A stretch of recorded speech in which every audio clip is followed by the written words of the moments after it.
दिखाइएगा। आज सुबह ही हम लोग चर्चा कर रहे थे, था तो एक मिस इबीटा पे और प्रॉफिटेबिलिटी पे, पर ये बात अलग है कि आप थोड़ा सा और ड्वेल करते तो दरअसल आय अच्छी है, ग्रॉस मार्जिन्स में बढ़िया एक्सपेंशन है। जो मिस हुआ था, कहा जा रहा था अदर एक्सपेंसेस के चलते ज्यादा देखने को मिला था और एक एक्सेप्शनल लॉस था, पर जो है अच्छा चला हुआ स्टॉक था, डिसअपॉइंटमेंट आया और स्टॉक 4-5% इस समय कमजोरी के साथ ट्रेड कर रहा है। दिखाइए स्क्रीन पे भरत सर को, पिडलाइट इंडस्ट्रीज के एमडी भरत पुरी सर आपको आपकी स्क्रीन पे रेडी नजर आएंगे। Bharat sir hi, good afternoon, thank you CNBC आवाज के साथ जुड़ने के लिए। भरत सर, नंबर्स अच्छे हैं, मतलब इंटरनल्स वगैरह मैं रीड थ्रू करूं तो बुरे नहीं लग रहे, एडजस्टमेंट्स प्ले आउट हो जाए तो शायद कुछ हद तक मार्केट एस्टिमेट से बेहतर भी आपने परफॉर्म करके दिखाया है। ये समझाओ आप, ये व्हाट हैज वर्कड, कंपनी को मदद कहां से मिली और किस तरह का डिमांड एनवायरनमेंट और सिनेरियो इस समय नजर आ रहा है? देखिए, जहां तक पिछला साल है, हमने शुरू से गाइडेंस दी थी कि भाई देखिए, हमारा ये उद्देश्य रहेगा कि अगर हम double digit underline volume growth कर लें और अपना मार्जिन 20 से 24% पे रखें तो हमारे लिए एक कामयाब साल होगा। एक अच्छी टीम और अच्छी इन्वायरमेंट की वजह से दोनों चीजें हो गई हैं। हमारी वॉल्यूम ग्रोथ बहुत हेल्दी रही है, रूरल हमारे लिए अर्बन से ज्यादा ग्रो हुआ है और मार्जिन भी अच्छा रहा है। आगे हमें ये लगता है सुमित कि देखिए, ये यही जो वातावरण है, जो इन्वायरमेंट है, बना रहेगा। अगर मानसून जो जिसके आसार अच्छे लग रहे हैं, मानसून अच्छा हो तो रूरल डिमांड में और भी अच्छी पिकअप आएगी। ओवरऑल जो आप देख रहे हैं, काफी जिसको टेलविंड कहते हैं हमारे सेक्टर को है, रियल एस्टेट का साइकिल टर्न हुआ है, रियल एस्टेट पे तेजी है, उसका हमें फायदा मिल रहा है। गवर्नमेंट की इंफ्रास्ट्रक्चर स्पेंडिंग बढ़ गई है, उसका फायदा मिल रहा है। ओवरऑल जो कंज्यूमर का अपने घर के प्रति जो फीलिंग्स है, जो एटीट्यूड है, वो भी बदला हुआ है। कंज्यूमर घर में इन्वेस्ट कर रहा है, तो ये सब देखते हुए हम काफी ऑप्टिमिस्टिक हैं, काफी क्लियर है कि देखिए अगले ये नहीं कि एक साल, अगले 2-3 साल अच्छा होम इंप्रूवमेंट सेक्टर जिसमें हम मेजर प्लेयर हैं, वो अच्छा रहना चाहिए। भरत सर, कल मैं आप लोग की रिजल्ट्स के बाद कमेंट्री देख रहा था, सुन रहा था, वो मेंशन था कि रूरल मार्केट्स ने, ग्रामीण इलाकों ने आउटपेस करा है, बेहतर परफॉर्म करा है अर्बन इलाकों से। और ये आप ही की कमेंट्री नहीं, ये इनफैक्ट कई सारे ऑफलेट जो एफएमसीजी के भी मैनेजमेंट आए थे, वो भी इसी तरह की बात हाईलाइट कर रहे थे। रूरल पे थ्रस्ट है, रूरल हालात बेहतर होते हुए नजर आ रहे हैं वीजा वी अर्बन के। तो ये ट्रेंड जो है ग्रामीण इलाकों का बेहतर करना, ये ट्रेंड आप देख रहे हैं FY25 आने वाले क्वार्टर्स में कंटिन्यू होता हुआ नजर आएगा? देखिए, अक्रॉस रियल रूरल, जो डीप रूरल है, और जो सेमी अर्बन है, जो टियर 3, 4, 5 सिटीज है, दोनों में हमें अच्छी ग्रोथ मिल रही है। और देखिए, हम एक कंपनी है जिन्होंने शुरू से, जब बाकी लोग रूरल स्ट्रेन की बात कर रहे थे, हम ये कह रहे थे कि देखिए, हमने रूरल में काफी इन्वेस्टमेंट किया है।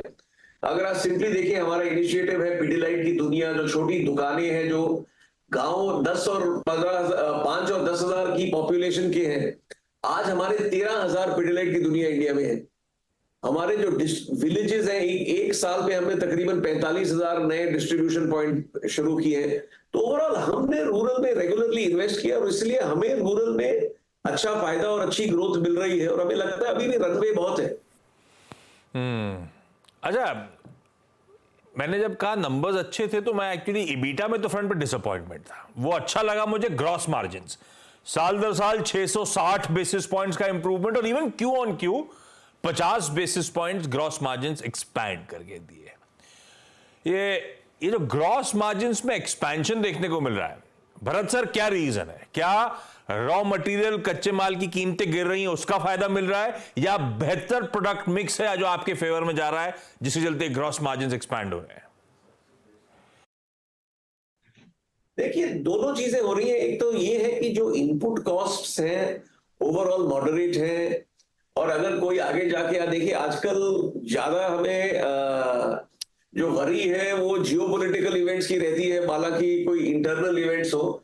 लग रहा है कि अगले 6 महीने में भी ये स्टेबल रहेगा, तकरीबन ये बॉटम पे है जहां तक इनपुट प्राइसेस का सवाल है। थोड़ी सी इन्फ्लेशन दिख रही है, क्रूड हो, बाकी चीजों पर, ये नॉर्मल है। देखो ये नॉर्मल एनवायरनमेंट है, आपको कोई चीज ऊपर जाएगी, कोई चीज नीचे आएगी, पर जो अननेचुरल सिचुएशन थी पुरानी वो खत्म हो चुकी है। तो ओवरऑल हमें लगता है कि एटलीस्ट नेक्स्ट 6 महीने ये स्टेबल रहेगा। उसके बाद अगर जियोपॉलिटिकल सिचुएशन स्टेबल रही तो फिर लगता है कि इसमें कोई ज्यादा चेंज नहीं आएगा।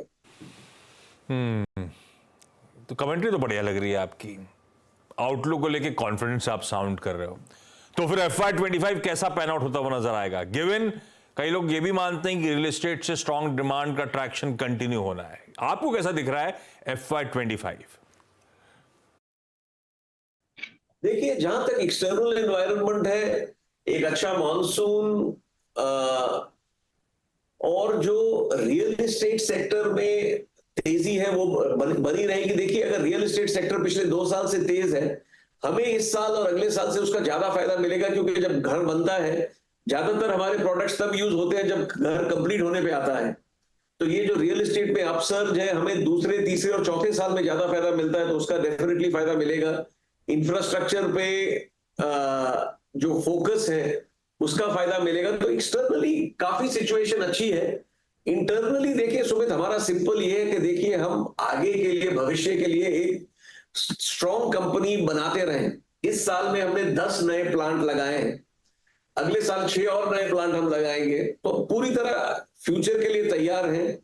डिस्ट्रीब्यूशन, अपने जो पिडिलाइट की दुनियाज हैं, हमारे जो इनोवेशन है, आज की तारीख में हर डिवीजन में, फेविकॉल में एक नया वेरिएंट है हाइपर स्टार, जो हमारी फेविक्विक, आपने देखा होगा हमने पूरी रेंज, अब आपको फेविक्विक 5 रुपए से लेके 75 रुपए तक मिलेगा।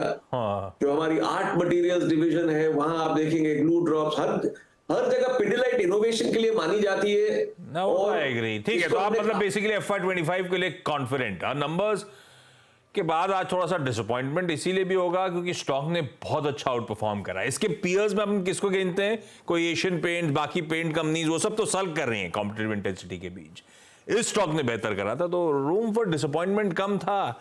और इफ्स एंड बट्स लगा के अपन कह रहे हैं नतीजे अच्छे हैं, लेकिन एक्चुअली तो मार्जिन वगैरह एक्सपेक्टेशन से कम ही देखने को मिले, तो उसका डिसअपॉइंटमेंट स्क्रीन पे प्ले आउट हो रहा है। खैर Bharat sir, thank you so much, confident as ever. Bharat sir आपको FY25 के लिए भी नजर आ रहे हैं। और खैर डोमिनेंस, मुझे याद पड़ता है ये जो ग्लू की बात कर रहे हैं, जिस जमाने से इन्होंने शुरू कर, जब से मैंने खुद ही खरीदना शुरू करा तब से लेकर आज तक तो इन्हीं का डोमिनेंस है, मतलब दशकों से इन्हीं का डोमिनेंस है स्पेस में। इस तरह की कंपनी है ना आस्था?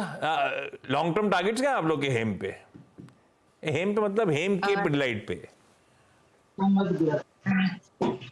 जी बिल्कुल, अगर हम पिडिलाइट की यहाँ पे बात करें तो यहाँ पे अभी हमें फर्स्ट ऑफ ऑल तो मैं रेटिंग देना चाहूंगी, हम लोग कंटिन्यू यहाँ पे होल्ड की रेटिंग दे रहे हैं।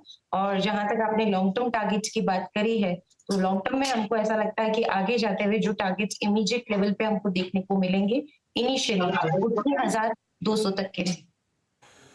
बढ़िया है भाई, होल्ड रखिएगा पिडिलाइट इंडस्ट्रीज को, सॉलिड पेडिग्री और बढ़िया कंपनी। खैर